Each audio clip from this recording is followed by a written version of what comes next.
भाई और बहनों, ये जो रोड के ऊपर जो फ्री में पानी पिलाया जा रहा है ना, फ्री में या वैसे भी, ये जो मीठा पानी, लाल शरबत वगैरह डालकर,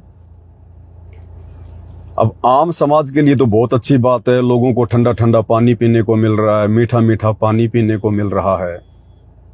लेकिन जो व्यक्ति सत भक्ति कर रहे हैं, जिनको मोक्ष प्राप्त करना है, काल के लोक से बाहर निकलना है, सच्चे सतगुरु की शरण में हैं, उनके लिए ये वाला पानी पीना भी कर्म फोड़ने के समान है, कर्म फोड़ने के बराबर। बहुत ज्यादा आध्यात्मिक नुकसान होता है। आज पता नहीं समाज में इन लोगों का कोई प्रोग्राम होगा, जगह जगह पर इस प्रकार से मीठा पानी लोगों को पिलाया जा रहा है।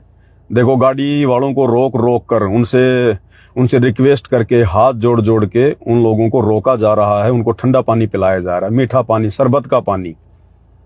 इनका कोई प्रोग्राम है, कोई छोटा मोटा आता होगा कुछ, हमें तो ध्यान नहीं है।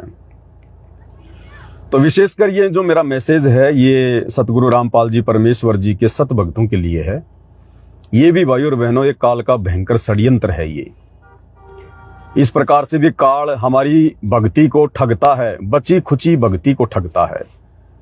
और जो लोग भक्तिहीन हैं, जिनको आध्यात्मिक ज्ञान नहीं है, जो तत्व ज्ञान से परिचित हैं, जो सत्संग नहीं सुनते, जिनको अपने धर्मशास्त्रों की जानकारी नहीं है, वो लोग काल के इस झांसे में आ जाते हैं, उसके षड्यंत्र में फंस जाते हैं। भाई और बहनों, इस काल के लोक में यदि हम आपस में फंसे हुए हैं, किस कारण से फंसे हुए हैं? एक दूसरे के लेन देन के कारण। गुरुदेव कहते हैं, एक लेवा एक देवा दूतम, कोई किसी का पिता नहीं पूतम, ऋण संबंध जुड़ा सब नाता, अंत समय सब बारा बाटा। ये प्रक्रिया क्यों शुरू हुई? लोग इस प्रकार के धार्मिक अनुष्ठान क्यों करते हैं? जगह जगह ये धार्मिक भंडारे क्यों करते हैं? क्यों अपनी जेब से पैसा लगाकर भंडारे करते हैं, लोगों को खिलाते हैं, इस प्रकार से मीठा पानी पिलाते हैं, अपने किसी गुरुजन के कहने पर, किसी पंडित जी के कहने पर? इसका एक कारण है भाई और बहनों, क्योंकि दुनिया अध्यात्म से परिचित है, इसलिए फंसती जा रही है।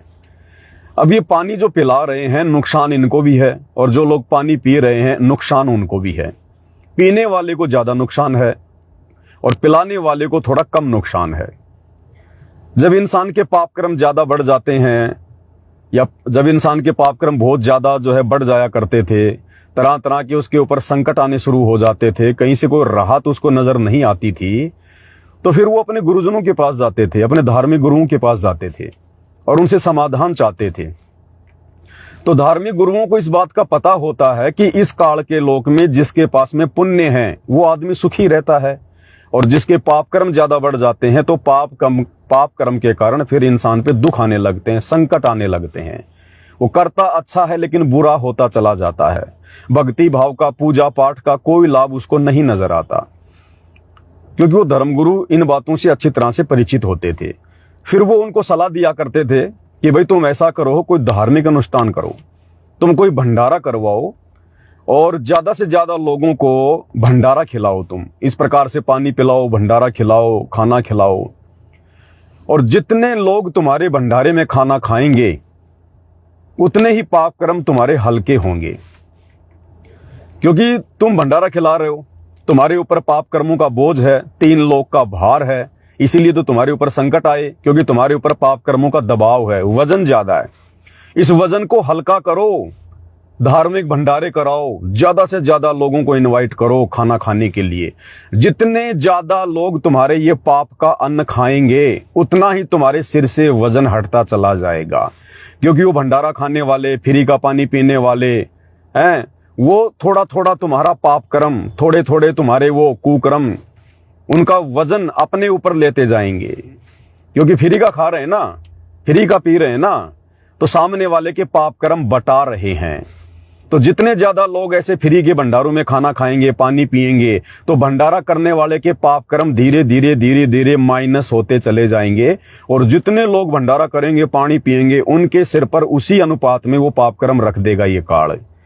तो उस आदमी को थोड़ी बहुत कुछ राहत मिल जाती थी, और फिर ये परंपरा चल पड़ी कि भाई धर्म करो, धर्म करो, धर्म से लाभ होगा, धर्म से लाभ होगा।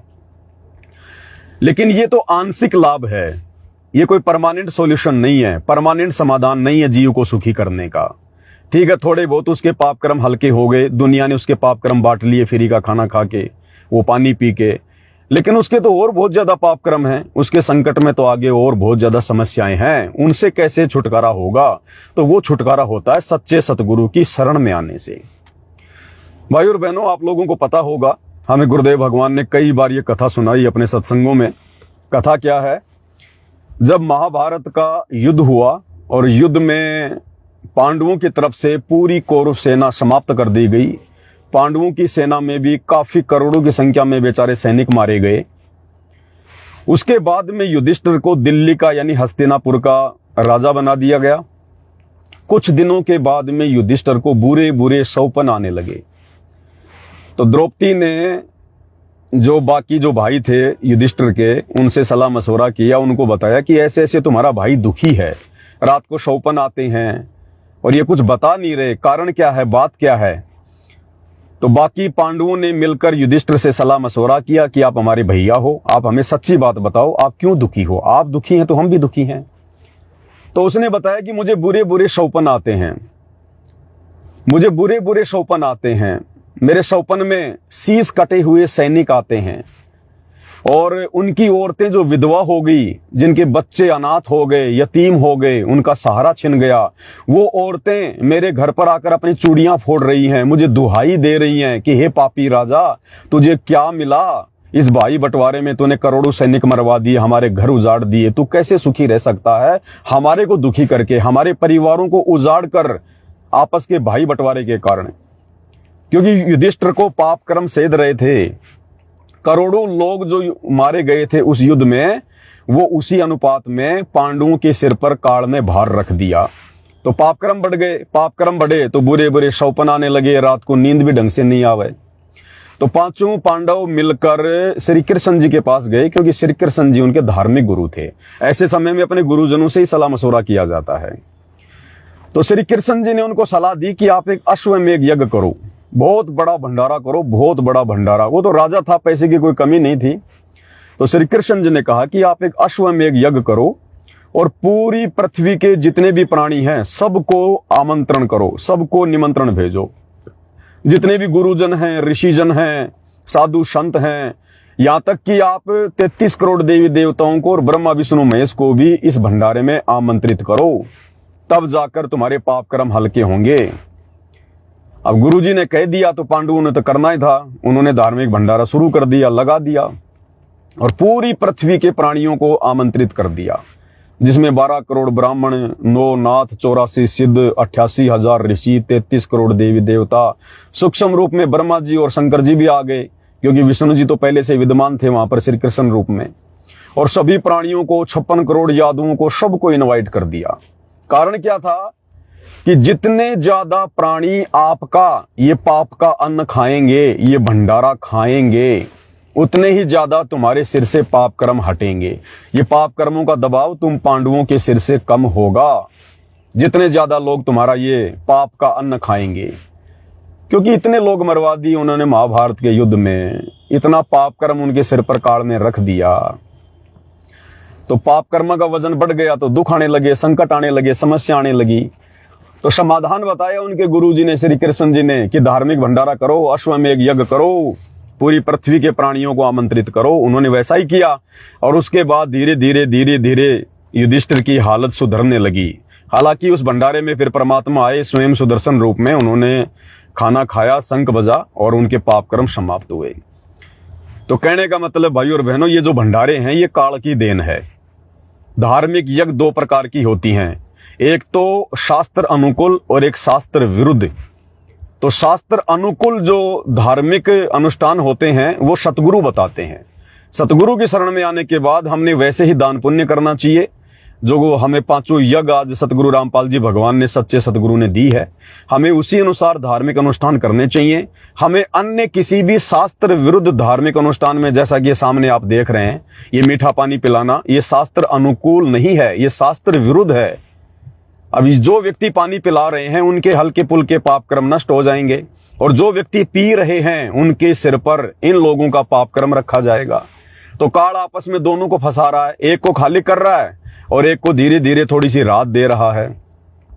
हालांकि ये कलयुग की बिचली पीढ़ी चल रही है। वर्तमान में चाहे कितना खिला दो और कितना पिला दो, क्योंकि पीने वाले के पास में भक्ति तो है नहीं। अब जैसे मोटरसाइकिल पे भाई आया है, अब ये 2-3 गिलास पिएगा, अब ये चाहे 20 गिलास पानी के पी ले, सामने वाले को कोई लाभ नहीं होने वाला। क्यों?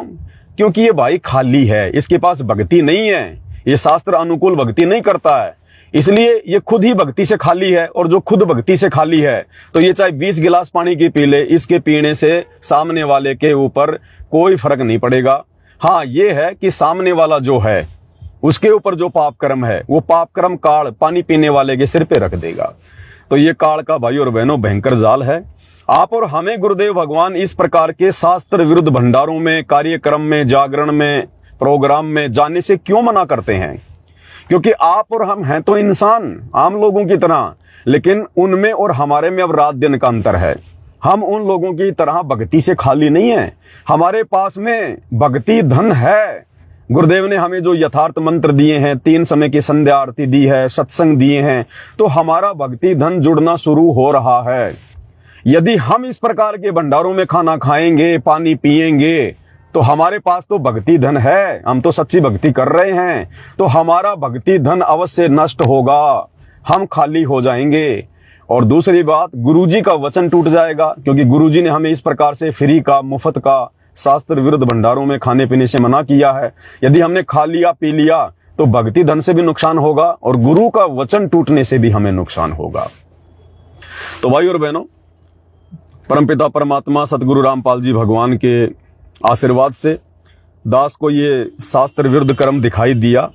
दास कहीं सेवा से आ रहा था, तो परमात्मा ने दास को प्रेरणा की। तो दास ने सोचा कि भगत भाई बहनों को एक छोटा सा संदेशा दे दिया जाए, ताकि हम काल के किसी भी प्रकार के षड्यंत्र में ना फंसें, हम अपनी भक्ति को सुरक्षित रखें। क्योंकि गुरुदेव ने बताया कि बच्चों, तुम भक्ति के प्रेशर से सतलोक जाओगे। अगर तुम भक्ति करोगे, यहीं पे शास्त्र विरुद्ध कार्य करते रहोगे, यहीं पे तुम पेंचर होते रहोगे, तो सतलोक कैसे जाओगे? काल अपना सिर कैसे नीचा करेगा? इसलिए दास को परमात्मा ने प्रेरणा की। दास ने आप सभी भाई बहनों के सामने ये छोटी सी बात रखी। तो आप और हमने बहुत ज्यादा सावधान होकर इस भक्ति मार्ग पर एक एक कदम फूंक फूंक के रखना है। देखो, दुनिया वालों के लिए तो ये आम बात है। अगर इन लोगों को जाकर कहोगे, समझाओगे, तुम्हारा सिर फोड़ेंगे ये लोग नहीं मानने वाले। पानी पीने वाले को कहोगे भाई साहब पानी मत पिए, ऐसे ऐसी बात है, वो भी कहेगा जा रहे यार, तू कौन सी दुनिया का आदमी है, बता। जो लोग धर्म कर रहे हैं उनको भी तू ऐसे कह रहा है। तो ये लोग नहीं समझ पाएंगे, क्योंकि इन लोगों को तत्व ज्ञान नहीं है, इनको आध्यात्मिक ज्ञान नहीं है, इनको सतगुरु प्राप्त नहीं है।